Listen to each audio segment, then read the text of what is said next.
So we have here some Northerners here. The women's basketball look body. Now we have all three games back mapped not in commercial breaks. We have number 19 seed Wallace State taking the number 14 seed Murray State. In the winner plays Northwest Florida State and 12 State. It's the University of Wallace State and Hannahsville. It's the Wallace State Hannahsville campus. And they have different campuses. And each campus has their own team. Maybe that could be two. And then we have and they're in the media tournament again. They're in the media tournament again. They're in the media pretty far in the quarter media tournament. I was going to say they were back from the media, but they took a quick time out. The teams did. And they were tied up at 34 at the half. And then Coppin State at Cleveland State was tied up at 32 at the half.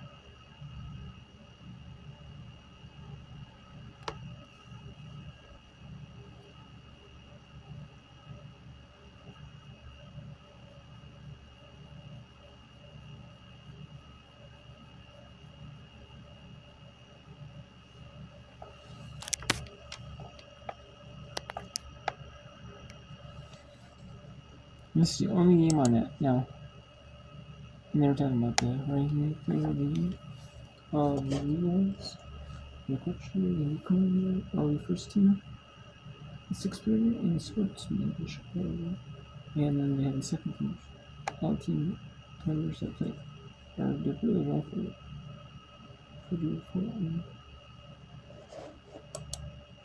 and we have 36 all the Dominion Blue Flying at 36.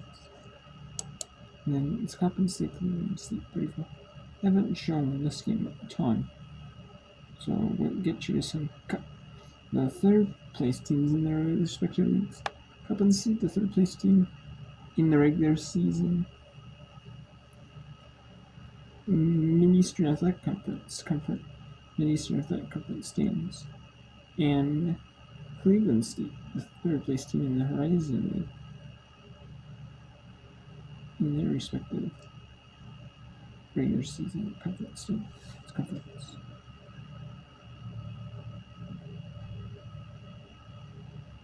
And then, if Cleveland State wins, they'll host the Super 6. They'll host a Super 16 matchup against Duquesne. If Coppin State wins, Duquesne will host. If Old Dominion beats Purdue Flying, Old Dominion will travel to Butler. Hinkle Fieldhouse will travel to. If Purdue Flying wins, Purdue Flying could host Butler. They could also not host Butler. You can also have to travel to Butler as well.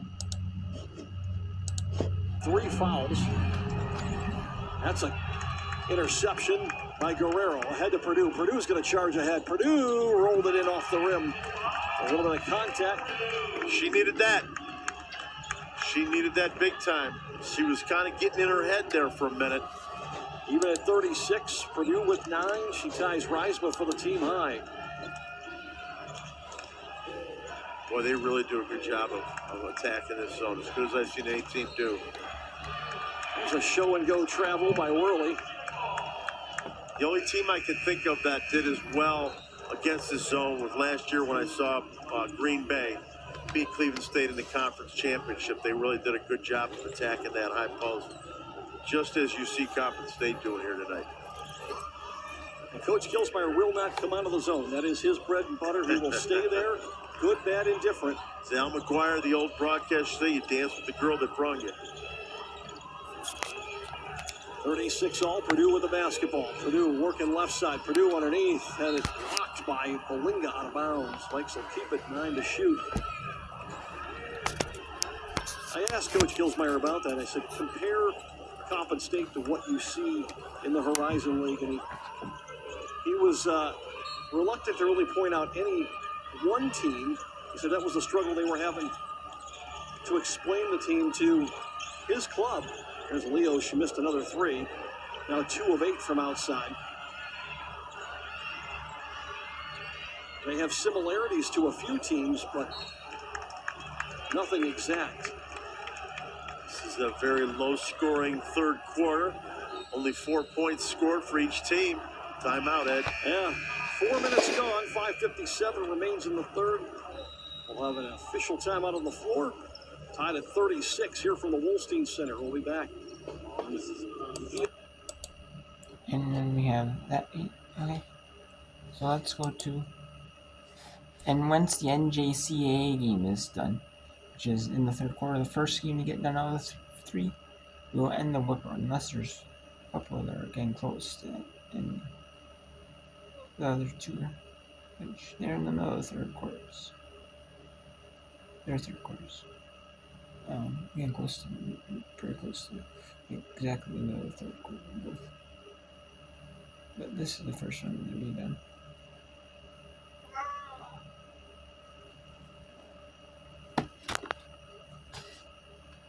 From Murray State. To the line once again is going to go Afu. Goes by Leia, full name Angalea. You just mentioned it, Sandy, Utah. A lot of players from Texas on this team, and that was something that Nate Levine said he actually takes advantage of. They're in kind of the southern portion of Oklahoma. They can hit a little bit more of those Texas players, and he likes to go and recruit those players in person when he can get down there if he can. He said, I got a bigger pool 2 hours to the south that'll help me out. Yeah, Texas is it's obviously the biggest state there is, that in California, so to have a state with that many players in it in proximity, he's done a great job of capitalizing on the talent that is right nearby. Wallace sees Tinker splashed one down for just her second one of the game. She hit one in the first quarter and has been ice cold since, but maybe that'll heat her up. 3-ball to answer. That one goes down. Casas answering back. This is the type of hoop fest that both teams thought this game was going to be. And Tinker just right on time. She hasn't really had a lot of opportunities to take shots because they haven't left her open, but to be able to not have looks and then have that one and knock it down so easily says a lot about her focus and concentration. And speaking of the muscle inside, the N1 from number 1. She does it again, headed back to the line. Cam taking charge. 4th foul as well against Kashanti Gordon.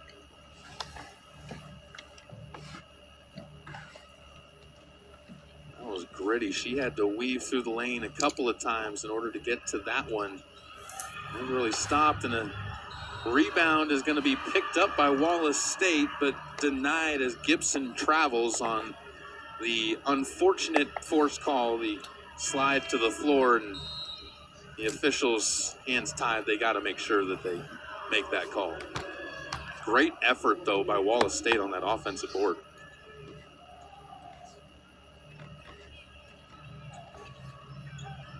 Energy picking up from the benches a bit. It's a big 2.5 minutes here for Murray State. You can just get comfortable enough to get Wallace State having to think twice, play on their heels. This tie-up will have possession going back to Wallace State.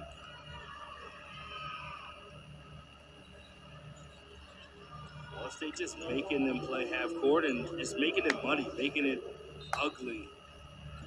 And then not where you can't just play in space. And the entry passes aren't necessarily there like they're used to. Okay, so Wallace State leads Murray State 43-33.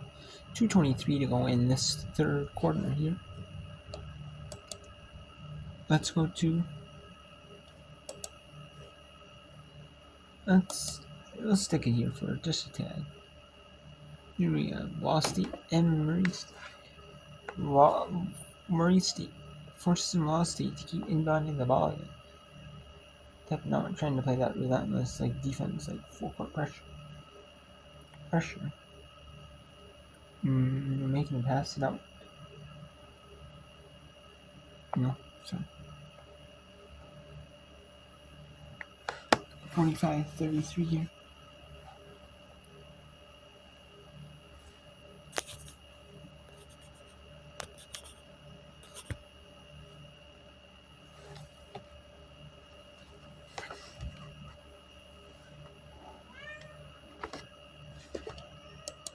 100% of the shots you can at that point because you know you need it because you know you need to be able to score. Garcia frustrated on herself after she runs into that foul. Got a little bit too tight. That is the 4th team foul on Murray State. So Wallace State with free throws. Only fouls after this one. Sanders gets a screen. Pulls up, elbow jumper off the mark, but the rebound scooped up by Gibson as the screener rolled in and followed and got the offensive rebound. Right side, Cotto to answer back, leaves her shot short. Falls off to Sanders again. Up ahead, deflected to Garcia. The Murray State Aggies go reverse underneath, and missing that is Maria Casas. Okay, so now let's go back to. Oh, they're in the media right there. I mean, they're in this media timeout for the 3rd quarter. So we'll stick with Wall State at Murray State here, or Wall State versus Murray State here, in Casper, Wyoming, at the NJCAA Division I Women's Basketball Team.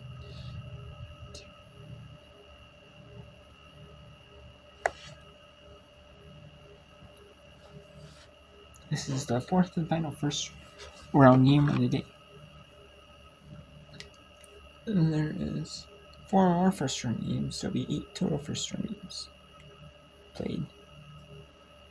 We'll have also showing you some look around of them, along with a Division II semi tomorrow in 1WNIT game. Their teammates in position.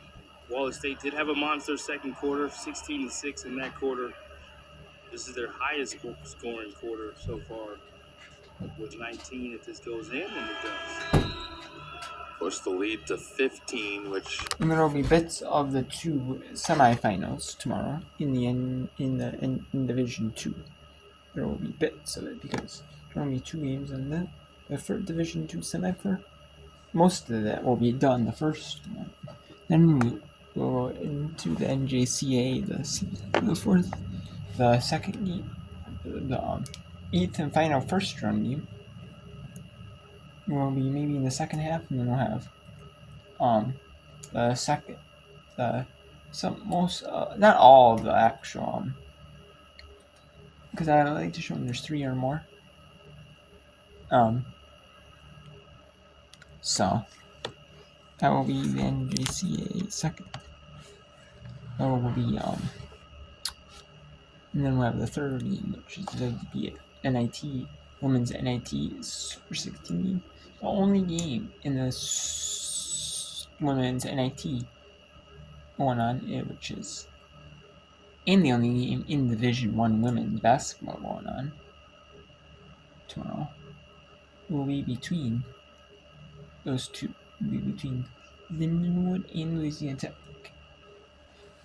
And then there will be 2 in Division II for the semis. And then 4 in the NJCAA. Because Division III already finished their championship on Saturday last week. And then that'll be tape delayed, shown again on tape delay later on ESPNU sometime. And there's no other live sport events they want to show. There will be tape delayed, and they also have tape delays of swimming and diving, men's and women's swimming and diving there, like fencing, like the Division III championships. So it's Division II basketball championship. They're going to air on ESPN Plus, so I would tape delayed in AU, and along with the men's semi. Because they are the Division. Probably the semifinal game of the champion, and because they air the CBS airs Division II men's championship, which they aired for a while. And they aired Division III men's championship, so they got a lot to go on. Men's and women's daily finals. So they got a lot airing right now. Tape delays. They got the NCAA hockey regions. So Anyways, we got a game that's starting to break out here. Purdue Fort Wayne starting to prove why they belong in the NCAA tournament. They got a snub from the WNIT. Or in the WNIT maybe. But, they're proving why they earned the bye. And they are proving why that, they were second in the conference, just tied 19-1 with Green Bay. Just falling just short in that conference tournament final.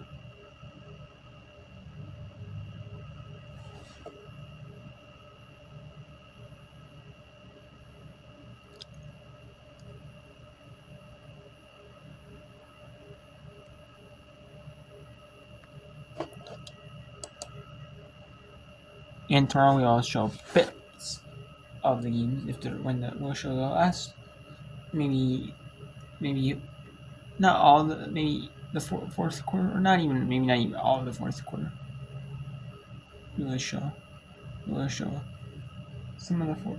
I should really show some of the fourth. Then I'll show some of the NJCAA game.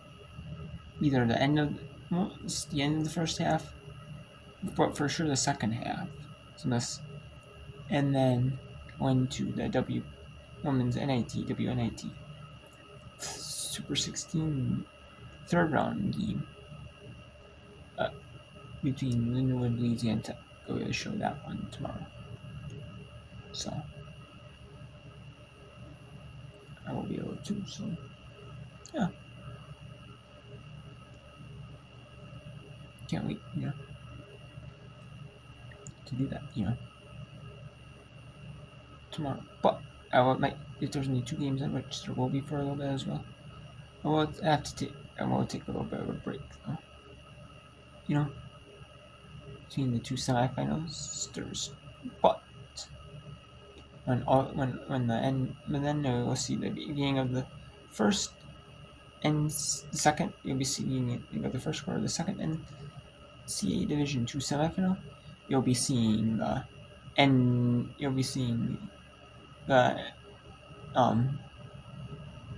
of the NJCAA first round game number 8 of the tournament in the first round, game number 8 of the tournament, and the 8th and final game of the first round.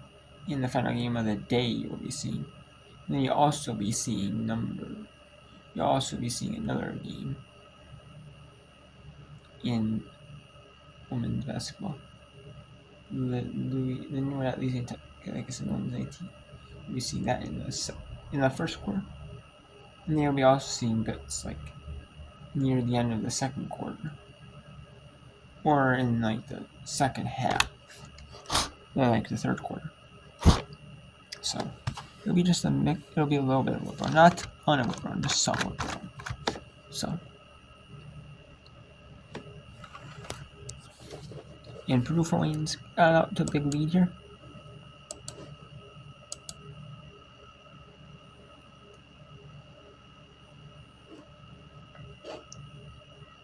Compensate Cleveland State in technical difficulty. And then, so I guess we'll go back to Wallace State at Murray State College. 50-33 still. Wallace State with possession and the lead as they search for a 20-point lead. Short as a short shot clock, forces a shot, but the rebound bounces right back to Fuller, and Wallace State can trim another 20 seconds off the clock.